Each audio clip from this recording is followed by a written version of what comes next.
Hi friends, welcome to Banvika Telugu vlogs. నేను మీ లావణ్య. దోశ అంటే అందరికీ ఇష్టమే కదా. దోశ ఇష్టపడని వాళ్ళైతే ఉండరు.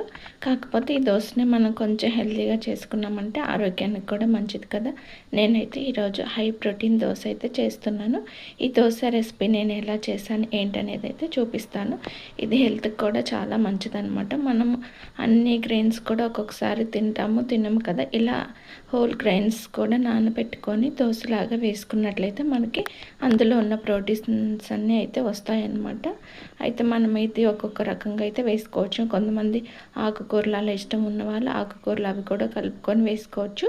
డైట్ చేసే వాళ్ళకి కూడా ఇది బాగా యూజ్ అవుతుందన్నమాట. నేను ఈ దోశకి ఏమేమి తీసుకున్నానో చూద్దామా. ఈ హై ప్రోటీన్ దోశలో నేను ఏమేమి ఉపయోగించానో చూద్దామా. ఇందులో 2 రకాల రాజ్మా అయితే వేశాను. వైట్ రాజ్మా వేసాను, రెడ్ వేసాను, బొబ్బర్లు, శనగలు అయితే మామూలు నాటు శనగలు ఉంటాయి కదా అవి, కాబోలి శనగలు, పల్లీలు, అలాగే మినపగుళ్ళు చూడండి, వైట్ బొబ్బర్లు, అలాగే మనం బఠానీ ఉంటాయి కదా వైట్ బఠానీ, అవి కూడా వేసాను అనమాట. వీటితో పాటు ఒక కప్ అయితే బియ్యం అయితే వేసుకుంటున్నాను. ఇంకా వీటి మొత్తాన్ని కూడా ఒకసారి వాష్ చేసుకొని 4 to 6 అవర్స్ అయితే నానబెట్టుకోవాలన్నమాట. ఇది పిండి వేసుకున్న తర్వాత ఇన్స్టెంట్గా అయితే దోశ వేసుకోవచ్చు. మార్నింగ్ దోశ వేసుకోవాలనుకుంటే నైటే నానబెట్టుకొని మార్నింగ్ లేవగానే కనుక పిండి వేసుకుంటే మార్నింగ్ అయితే దోశ వేసుకోవచ్చు. ఇది బ్రేక్ఫాస్ట్ లాగా చేసుకోవచ్చు, డిన్నర్ లాగా అయితే చేసుకోవచ్చు. నేనైతే ఈరోజు డిన్నర్లోకి ఈ దోశలు అయితే వేస్తున్నాను. ఇంకొంచెం హెల్తీగా ఉండాలంటే ఆకుకూరలు సన్నగా తరిగి ఇందులో కలుపుకొని వేసుకోవచ్చు. నేనైతే ఈరోజు ఆకుకూరలు అట్లాంటివి అయితే ఏమీ కలపలేదన్నమాట. క్యారెట్ తురుము అవన్నీ కలిపాను. ఇది మొత్తాన్ని నీట్గా వాష్ చేసుకొని మిక్సీ వేసుకోవటమే అనమాట. చూడండి, పిండి అయితే చాలా సాఫ్ట్గా అయితే వచ్చింది కదా.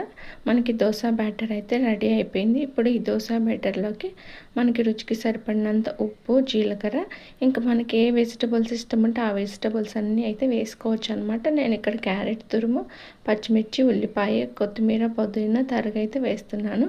ఇవి మొత్తం బాగా కలుపుకొని దోశ వేసేసుకోవటం. ఇది మనకి పలుచగా వేసుకోవడానికి అయితే రాదనమాట. కొంచెం దిబ్బ రొట్టెలాగా వేసుకుంటే బాగా వస్తుంది. ఇవి మనం 2 తిన్నా కానీ పొట్టు అయితే బాగా నిండుతుంది అనమాట. ఎక్కువ కూడా తినలేము.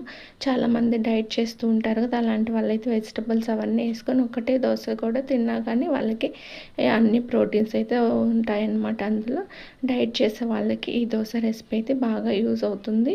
మనకు కూడా రెగ్యులర్గా కాకుండా కొంచెం ఇలా డిఫరెంట్గా చేసుకున్నాం అనుకోండి, టేస్ట్ కూడా బాగుంటుంది. అలాగే తినడానికి కూడా ఇంట్రెస్ట్ ఉంటుంది కదా. ఎప్పుడు ప్లెయిన్గా ఒకే రకమైన దోశలు అయితే ఏం తినలేము కదా. ఇలా అయితే నేను దీంట్లోకి బీరకాయ చట్నీ అయితే చేశానన్నమాట. దోశ అయితే సూపర్ టేస్టీగా ఉంది.